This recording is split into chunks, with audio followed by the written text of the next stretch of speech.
ఓం నమో భగవతే నమః. శ్రీ దుర్గాదేవియే నమో నమః.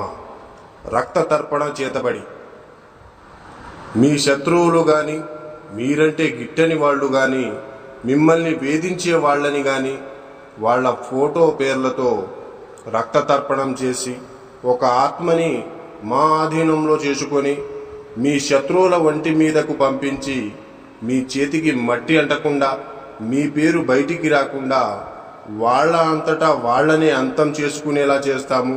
మీ శత్రువు మిమ్మల్ని ఎలా అయితే ఇబ్బంది పెట్టారో వాళ్ళు కూడా ఈ రక్త తర్పణం చేతపడితో నరకయాతన అనుభవించేటట్లు చేస్తాము. మీకు ఎలాంటి సమస్య అయినా సరే, భార్యాభర్తలు విడిపోయినా, ప్రేమికులు విడిపోయిన వాళ్ళని వశీకరణ పూజతో మళ్ళీ కలుసుకునేలా చేస్తాము. జై దుర్గమ్మ శక్తి. మా వీడియోని చూస్తున్న ప్రతి ఒక్కళ్ళు కూడా లైక్ చేసి షేర్ చేయండి, అలాగే సబ్స్క్రైబ్ కూడా చేసుకోండి.